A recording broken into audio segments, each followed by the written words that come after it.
In my day, we had to walk 5 miles to get to the computer, uphill, both ways. In the snow, In the barefoot. snow, that's right.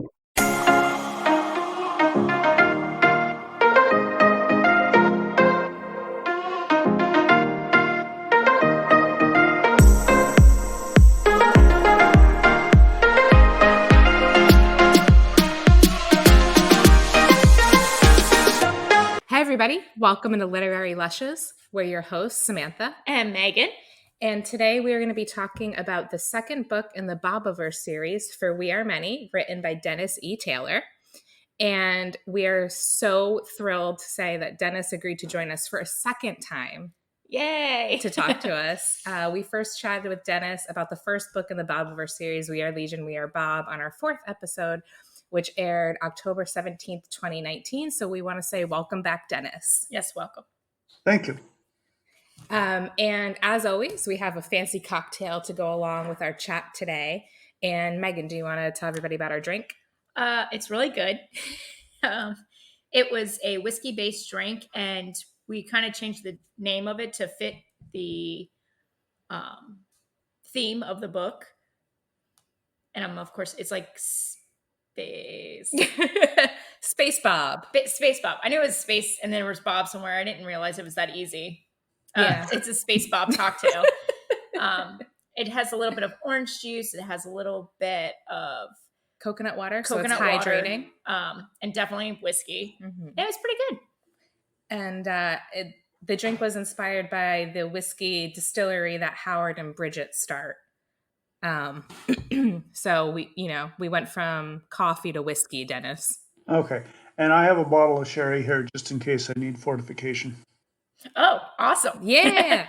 We always like when everybody else drinks and we're not the only ones. Makes us right. It makes us feel less luscious. Yeah. Like over the top. Like there's a lush line and then there's a alcoholic line. Like there's definitely a difference. Exactly. So. And so Dennis, also in preparation of today's interview, we also asked some of our listeners on our social media to submit questions to us to ask you. So we do have a handful of questions from some of your fans, and I'm really excited to get your input from them. So we're going to start with a couple of those questions first, if that's okay with you. Sure, that's great. So we had a fan, Leanne, and she asked, "Hey, Dennis, I love the books. Is the evolution of the Bob to Robert supposed to resemble the sky god or the god to earth intentionally? Or is it supposed to remind us of the whole Jesus stories in the Bible?" I didn't aim for anything specific. Like I wasn't trying to be allegorical or trying for a subtle or not so subtle hit over the head or anything like that. It was just, the whole alien sky god kind of trope is inevitable when you get space age civilizations and Stone Age civilizations interacting. There was no way to avoid it. So I just went with it. She wrote absolutely brilliant either way. And I know from the Star Trek episode, I don't think you watched Star Trek, right, Sam? No. So when I've seen it in Star Trek, they've mentioned it a few times. And I know in the newer movies with Chris Pine, they actually did that in the second movie, I think, like where he's seen and then they start drawing his spaceship and like praying to him because he's a god-like thing. So I can see that. Then they scrapped their old parchment. That was funny. Yeah. I'm glad you saw. I loved the remake movies. I thought they were a great way to try to bring in a newer, fresher crowd. But I also did watch the Next Generation and God, you're such a nerd. And I started watching Enterprise, and yeah, it was. So. It was also an excellent example about how the Prime Directive is honored more in The Breach than anything else on Star Trek. Right. So Dennis, another question we have from a fan is Benjamin, and he asked, in your books, the Bobs use Buster suicide bombers a lot. Why did they never invent elastics to launch detachable bladed weapons for the personal busters? Was this an intentional constraint? No, I think it's more an example of keep it simple, stupid. Um, Bob did talk in, I think, book three about, going in different directions with the busters and maybe adding chemical propelled projectiles and stuff like that. But it never got anywhere because a big ball of steel with a motor on it is still the simplest and most direct method of killing something. Yep, it'll definitely destroy anything it hits. And it's probably Or in faster to make theory. too Yeah.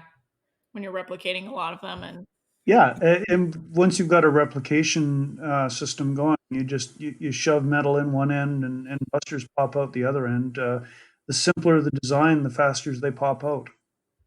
So Zach asks, in the books, the question of consciousness is posed, but that the Bob stress out about it too much to contemplate it. Each Bob develops his own personality and interests. So, what are your holistic views or thoughts on the copying of consciousness from one chip to another? And more specifically, is the consciousness of the original alive Bob the same consciousness as the first Bob ship? I am going to have to plead the fifth on this one. okay. Okay. This is covered quite a bit in the new book. Um, Ooh. they really get into this, and it brings out some metaphysical questions that the Bobs are going to have to deal with in the future. Oh man, Oh, that's so tantalizing, Dennis. I'm excited. Yeah, insert evil laugh here. That's right. So Dennis, when Megan and I were creating our list of questions, one of the first ones we thought of, and it's pretty silly, but we have to know why the branch off from coffee to other beverages as the Bobs go on. Yeah, that doesn't have any deep dark meaning. That was just personality drift, replicative drift. Eventually, some of them are going to look for some alternative source of caffeine. Plus, I like Coke. Yeah. I mean, Megan's drink of choice when she comes over is a Coke Zero. She has it right next to her Space Bob cocktail right now, actually. Yeah. And I did thoroughly enjoy all of the Bob moots with the really interesting softball game and then Yes. the like bar scene after. I really enjoyed seeing all the Bobs socialize like that I in like the a meetings drinking. where they're all Yeah. shouting out random things, and you'll have one Bob who's a heckler, but then they all laugh because it is Hmm. like, They all have the same personality. yeah. And then at one point, I think he's like, if I ever meet that Bob, I'll have to buy him a drink. And I'm Hmm. like, that's funny. Money means nothing. Well, sometimes some things in the books are just for fun. And I love when those little moments happen because I always get like a good chuckle out Yeah. of it. Yeah. And it makes them more human to me as opposed to a computer system. Which is funny because sometimes I forget that they're not human until they bring it up like, oh wait, that's right. I have to remember that I'm immortal and they're not. I need to step back. Hmm. Yeah, that's another thing that gets revisited in the new book.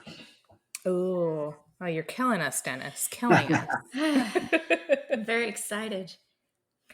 Another part of the For We Are Many book that Megan and I were very distraught over was the loss of Homer.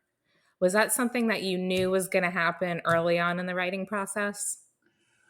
Well, not really. I made a conscious decision partway through writing book two to kill Homer off.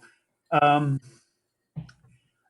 Not necessarily for any long term goal, but more as a case of the Bobs had to have things not always go their way. Right. Um, this was just a real hard slap upside the head to the Bobs in general. That you're not invulnerable. Hmm. And I thought it was a brilliant scheme by, oh my gosh, I'm totally blanking on the name of the terrorist organization now. Vehement. Yes, I was like, I can visualize I it. see it all in caps. It's all in caps, starts with a V, ends with a T. All the middle letters are like redacted in my mind. Yes. Uh, to infiltrate a Bob, I thought that was very sneaky. Yes. And I didn't see that coming. And I thought it was interesting how it affected Riker so much that, like, even to the point where he, like, started going by Will rather than Riker. And then, like, he started to look haunted. Even after having his revenge, he still wasn't back to his Star Trek-y self. He was just like, all right, this is. Yeah, and the lesson there, well, lesson, the hidden message, if you prefer. I don't know if you watch The Good Place or Yes. not. Yes, Yeah. I love that show. Well, one of the assumptions in The Good Place was that people's souls or whatever, once they died, the assumption was that they couldn't change, they couldn't improve. It was basically they were the way they were when they died, and that's the way they'd be for all eternity. With the Bobs, what happened with Riker uh, basically showed that the Bobs could evolve as individuals as well. They weren't just a frozen image of Bob at a certain point in time. They were still, they're still conscious, intelligent beings that can be affected by their environment, and can be traumatized. It was very heartbreaking when Yes. they found out that Homer had Committed committed suicide. suicide or the replicant version of Oh, suicide. it broke my heart just when they finally, like, debugged and devirused him and they brought him back online and he was just like, Screaming, and yeah, that was really rough that to was, read because I yeah. visualized it and Oh, I was yeah. like, oh my And gosh, I then, can't even and imagine. then all the other Bobs were, like, standing around like, holy crap, what did we do? Like, thinking they did something wrong, bringing him back. And it really was just like him trying to come to terms with his body just getting hijacked. Yeah. Yeah, that's horrifying. I Yeah. can't even imagine what No. that would be like. Not being able to say anything or do anything and just watching your own body do these things. That would be Although the torture. revenge scene was great. Oh, yeah. Which kind of rolls into one of our next questions, Dennis, is that as book 2 goes on, it reveals that the Bobs are more empathetic than they originally let on. And we could see that obviously with how Will Yes. reacts to Homer's death, and then with the Deltons and with the Pavs, and how the Bobs all come together Right. to try to save this species. And then we also see it with Howard and how he starts to crave real human interaction with Bridget, and even with Henry, the Australian replicant, where they're just kind of starting to crave non-Bob interactions. Is this a sign of organic growth of the Bobs over time and as their personalities split with the replicants? Or was this a subdued trait that Bob had, from when he was a human that he just tried to minimize and it's coming out now as time goes on? Yes. Oh. That was a kiss method if I Yeah, ever right? heard one. There's got to be some of both. How much of each, who knows? But it's both a sign that Bobs do evolve as individuals, and a sign that Bobs drift as they're replicated. Both things are going to create different individuals, and the individuals are going to get more and more different as time goes on. I mean, that makes sense. Yeah. Megan and I were talking earlier about the decision to turn Butterworth into a replicant. Oh, I still think that's a horrible idea. We've only read to book 2, so that we don't ever accidentally say a spoiler to our listeners who are, might be following along with us. And I'm just like looking at that going, this cannot end well. Like, I'm like, I can understand maybe having Bridget a replica, but I think having an ornery militant who has a replicant. cow at every like turn, who already has issues with one of your Bobs. I don't know. I just see so many problems. Only time will tell when we read the third book. Yes. Yeah, I got to keep my lips zipped on that one. No spoilers. I will say though that again in the Heavens River book, non-Bob replicants are far more of a factor in life. I I mean, I can see and understand why Mhm. you would want more replicas that aren't Bob, just for the sense of you probably get sick of looking at your own mug every time, and like eventually your humor gets old. Like, You're having a conversation with yourself. yeah, even though they all have different personalities a little bit and this and that, but I feel like it's still, I don't know. And it's obvious that they're craving some form of other interaction outside of themselves, just with the way they interact with the humans and the Deltans Deltons. and Pavs, like how they insert themselves into their worlds because they crave that. Sky God. Yeah. How they crave that attention of just interacting with someone other than themselves. This is very gratifying to listen to. Oh. You're welcome. Because a lot of what you're talking about is a developing issue in the Bobiverse universe. And the Bob's tendency to, as you say, insert yourselves into everything. It's another thing that becomes a big issue in the next book. Okay. Bob's tendency to be Budinski's. And I also saw some parallels between the Bobs and the others, because they see the others and they're like, oh, the others are some sort of hive community. They all live in these super cramped spaces and something that looks like a Death Star, and they're together all of the time. And they're the collective we. And then, oh, but us Bobs were so different. And I'm reading it and I'm like, but you're But not you're not. really that different. So I'm excited to see how that interaction resolves, because I did see a lot of parallels between I the was two. actually wondering if the and this can just show you I watch too many like shows. If it was going to be one of those things, because all the times are kind of different based, because it's not linear, it's space and whatever. So I was wondering if it was one of the Bobs who went missing from the beginning, who had evolved, and this was their way of surviving, kind of thing, and like and I know I'm like, that's a far fetched idea out there, and I'm like, but it Yeah. could A spin-off series. Yeah. Well, and unfortunately, they did actually scan the others and found Right. a logical entity there. So that's kind of settled. Right. And they seem horrifying also, Yes. based on the description. Yeah. Which also was one of the questions we had, is where did you draw your inspiration from these other life forms that the Bobs encounter? So the others, the Deltons and the Pavs, which the Pavs seem really cute but horrifying at the same time. Yeah.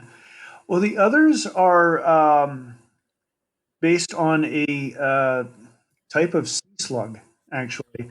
Although I moved them to land. I just happened to be looking at some pictures on the internet when I was looking for inspiration, and I saw this thing, and I thought, wow, that would make a good monster. And then the others grew from there. The behavior of the others. Isaac Arthur's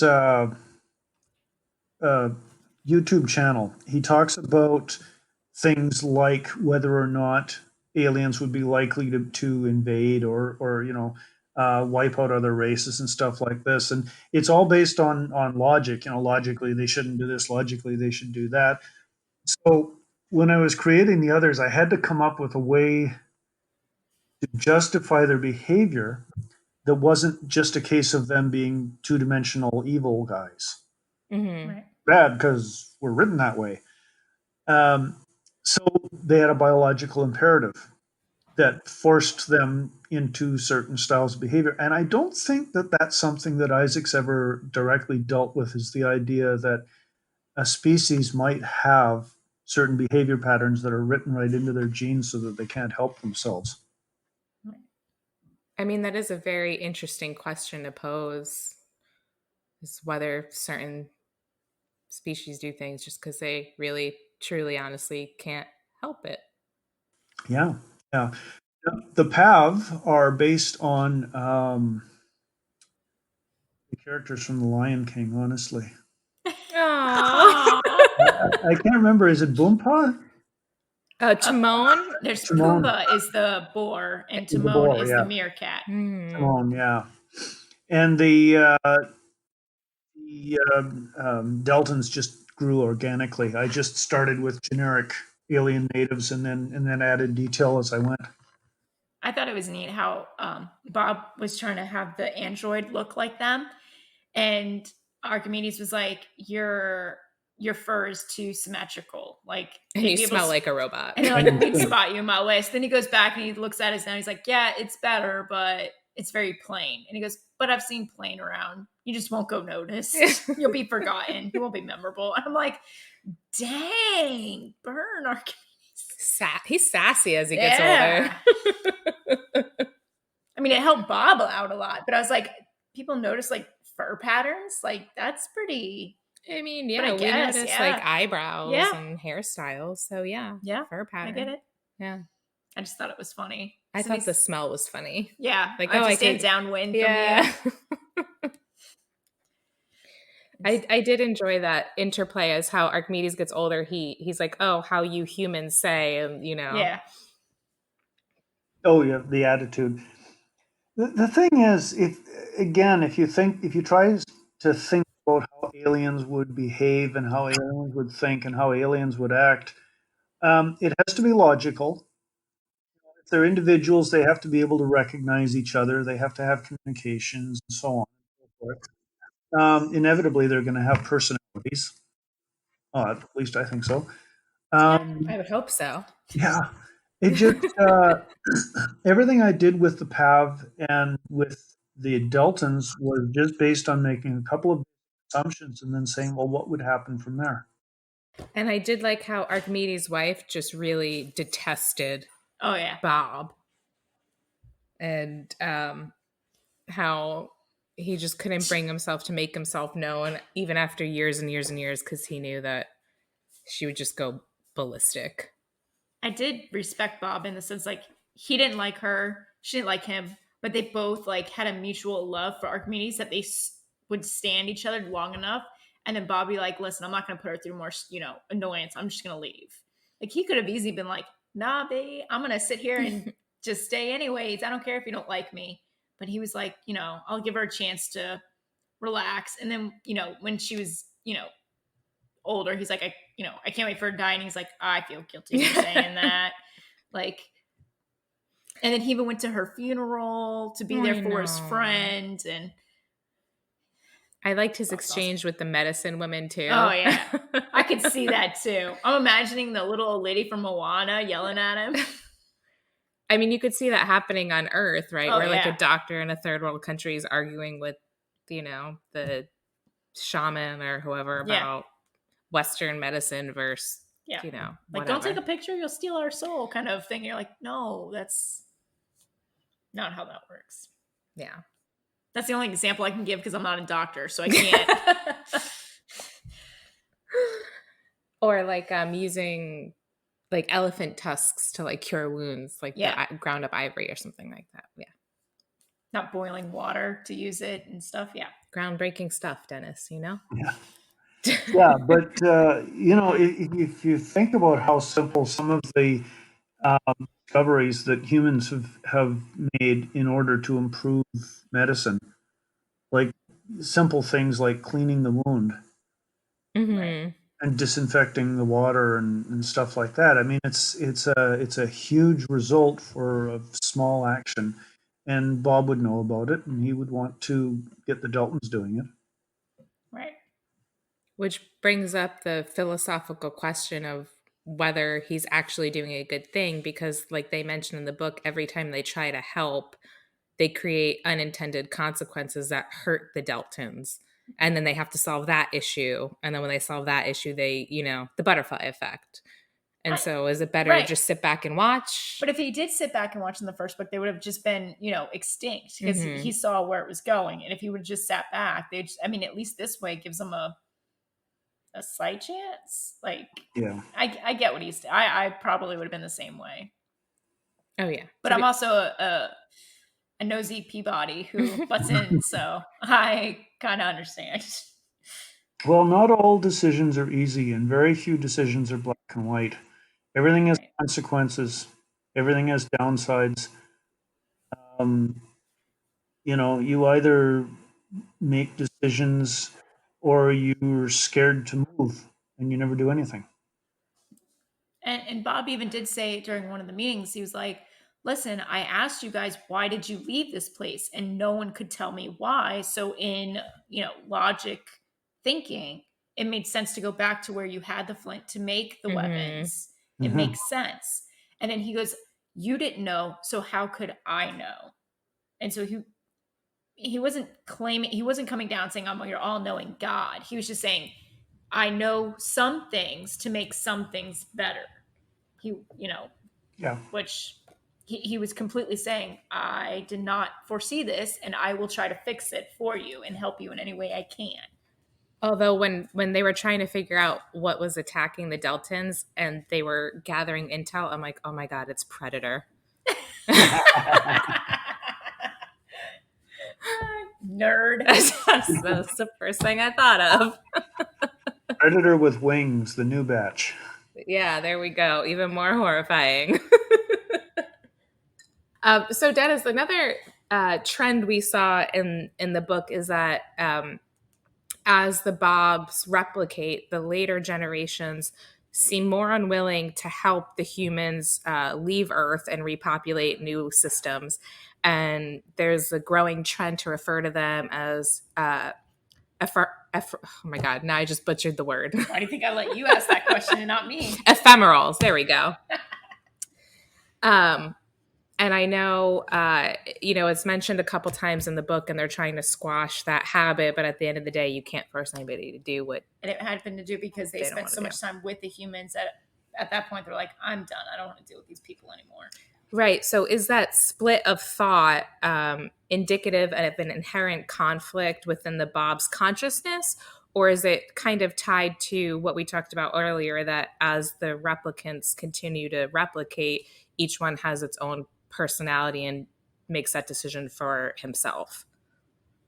I think it's more a case of replicative drift than anything else. Um, there's the act of replication on its own. If there was no replicative drift, if each Bob came out identical to whoever cloned them, then each Bob would be just like original Bob. They'd have lived the same number of years. They'd have remembered a cloning event, but as far as they were concerned, they're continuous, right? It Hmm. wouldn't matter to them at all. But if each time they get replicated, there's a bit of a tweak to their personality. It's a random walk. The changes. So you're more likely to move away from a certain feature than towards it.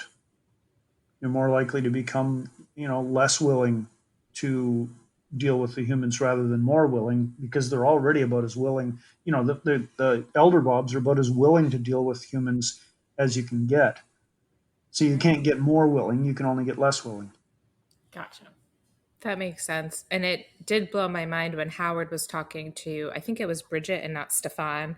And they asked, oh, how long have you been Yeah, it alive? was Bridget. And he's like, well, there was original Bob, and then He's and, like, well, if you count from here when I was Mhm. replicated, it's only been this long.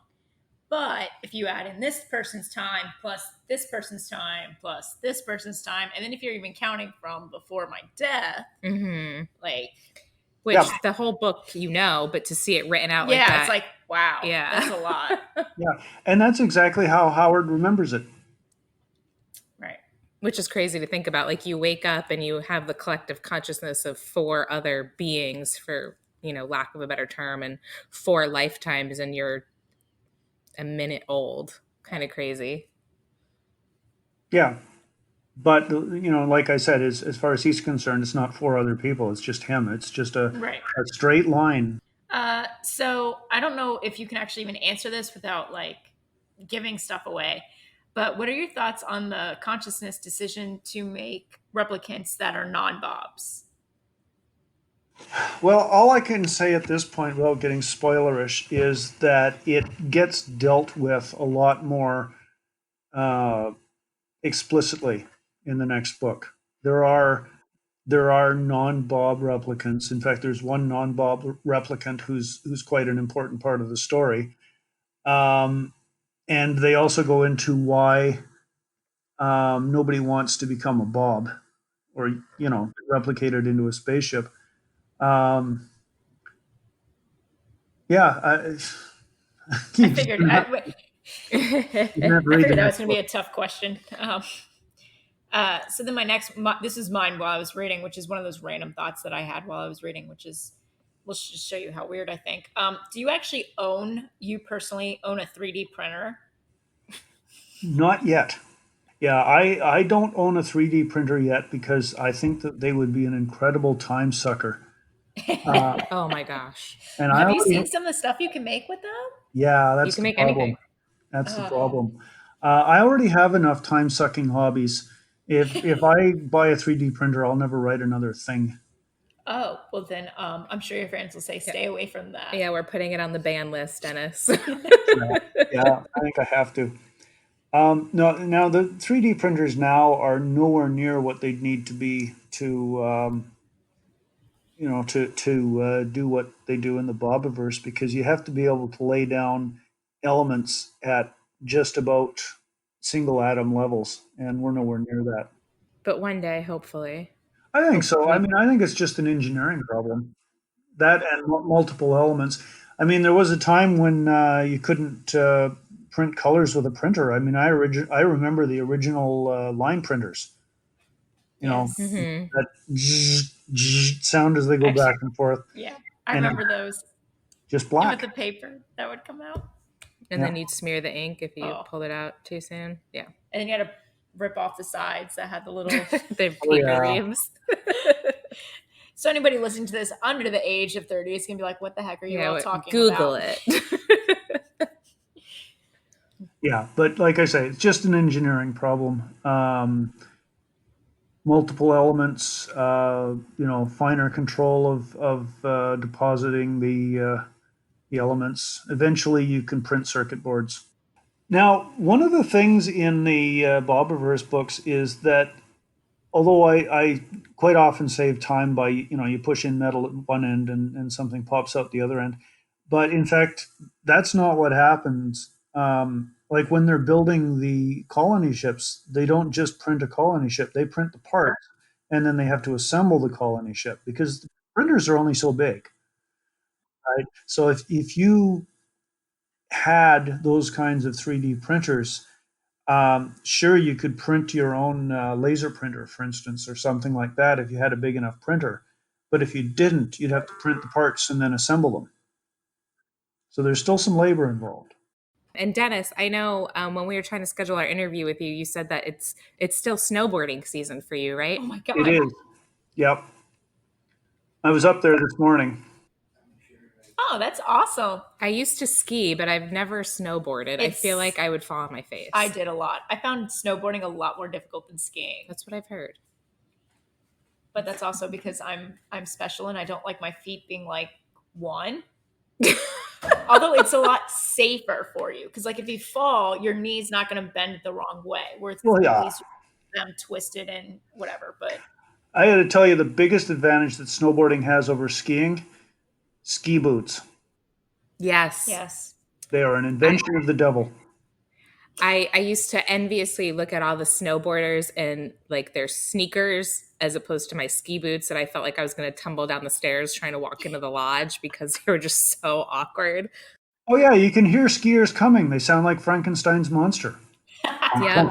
clunk, clunk, clunk, clunk. And yeah, after so many years, they haven't been I improved. yeah, Dennis. Here, it's definitely Florida February. Our temperatures yesterday were like 87 degrees out. And today they're 60. Oh Yeah. boy. Uh, Yeah, my wife and I have these discussions where she wants to go to California every winter, and I keep saying, "Well, how much snowboarding is there there?" Depends on what part, right? Yeah, well, there is Mammoth Mountain, which is a pretty darn nice mountain, but it's in the interior of California. Mm-hmm. He wants to be on Redondo Beach. Yeah, not quite the same. It's a little Nope, different. nope. One of these things is not close to the other. No. But water, they do have the water skis and the water like wakeboard style Mhm. Yes. stuff. You know what else Kind of they like have in the water? Sharks. sharks. And krakens, depending on what planet you're on. Oh my True. god, True. Yes. we got really off topic. Thanks for bringing us back, Sam. Yeah, look at me being the responsible one. But it's how our fans get to know us and Mhm. Dennis on a more personal level. That's what we're gonna go with. Exactly. Yeah, that's the ticket. Yeah. So Dennis, I know you have to be tight-lipped to an extent, but do you have any updates for us about the upcoming books? I know when we talked to you last time, you said you had a timeline in your head, but life kept kind of getting in the way and it would get pushed out. So has anything changed since last time we talked to you? The first thing is that the fourth and fifth book have become the fourth book. Um, I wrote the two books, and it had a massive cliffhanger at the end of the first book, and I mean, like, Adam West Batman style cliffhanger. Oh, Oh, And my editor said, "No, those don't fly so well these days." So really? yeah, yeah. huh.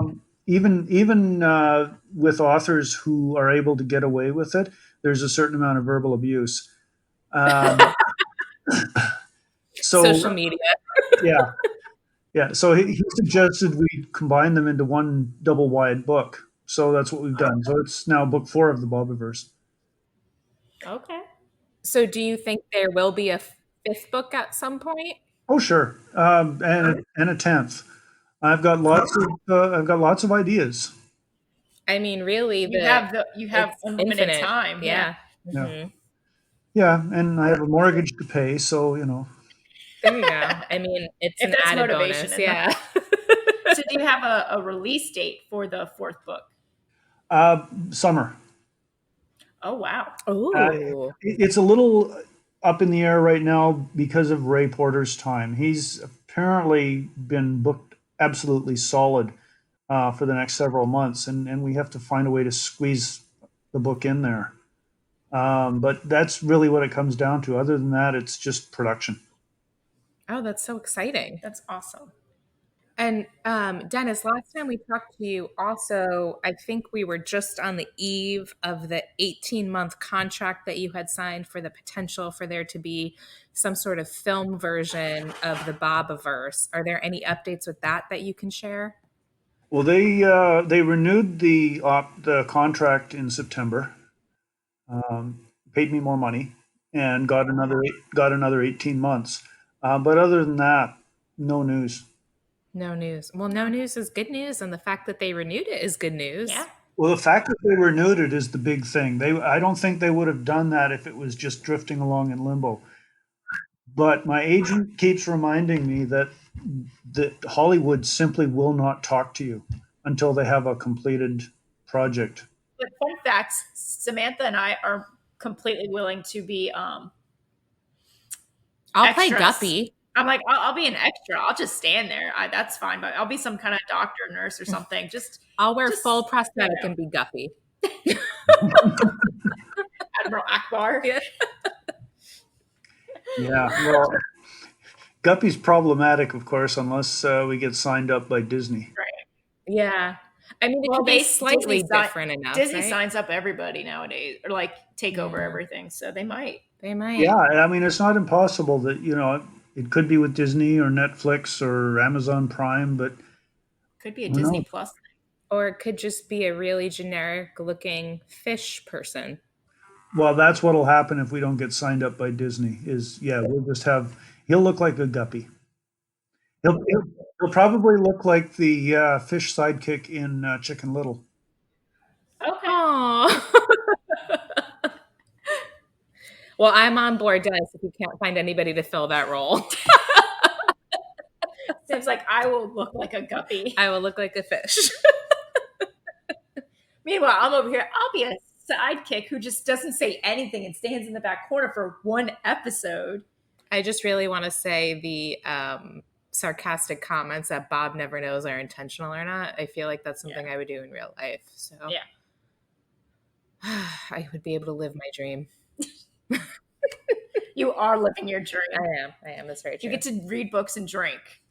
And talk to authors like I Dennis. know. Yeah. How lucky are we? We're so lucky. Fair point. Read books and drink. Why are we complaining? Yeah. Nothing like a telecommuting job. Yeah. Oh, for real. For real. Technology is a wonderful thing when it works. Yeah. So Dennis, we don't want to take up too much more of your time. Is there anything else that you want to share or add? It could be random. It could be related to the Bobiverse. It could be related to snowboarding or some of the other quote unquote time suck activities, 3D printers, or anything. any of your other books that you've probably just released. Yeah. Well, I'm working on Earthside right now. That's the sequel to Outland. Mm-hmm. And that's going on while I'm not editing Heaven's River. So Heaven's River takes priority because it's on a schedule. Once that's been handed off to the editor, then I'm head down on Earthside. And once that's out of the way, then I work on a new book, an entirely new book, and we haven't nailed that down yet. Oh, well, we're gonna have to keep an eye on that because I'm excited for that. So we know we're a little kooky at some points. So we wanted to say thank you again for coming on Literary Lushes and, talking to us about the Bobiverse. We appreciate it. We love your books and we love talking with you. All right. Well, thanks for having me. All right. So for today's Conscious Corner, Megan and I decided we would share the TV show that you've seen a million times, but you will still sit down and rewatch instead of starting a new series just because. Oh, we could do it like rapid fire, top 5, most recent, whatever you want to do. Okay. What do you mean? Okay. I just rapid fire. Just start you rapid fire. All right. Things. For us, the most recent one is The Office, the US version. Lately, currently for me, it's been Once Upon a Time. Another one we did recently was Rick and Morty. Venture Brothers. We've also been doing Parks and Rec lately. The League. Supernatural is one of mine. Also Charmed. All right. So our next book is going to be The Last Wish by Andrzej Sapkowski. It is one of the books in the Witcher series, and according to the Google machine, the first book, if you're reading it for chronological order of timeline of events in the books, not based on publication date. Oh. Yes. So, because apparently, he wrote a couple books and he wrote a prequel of some sort.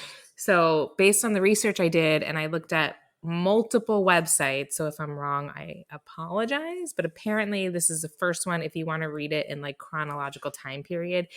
So if we start reading it and we don't recognize any of the characters, I sincerely apologize.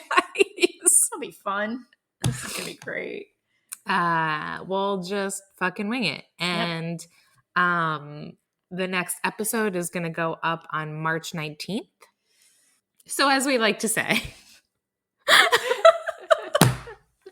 I'm tired. We're tired. We've been drinking. We had an awesome chat with Dennis. Life is good. Yeah. Anyways, all right. Like we like to say, stay lively with your libations.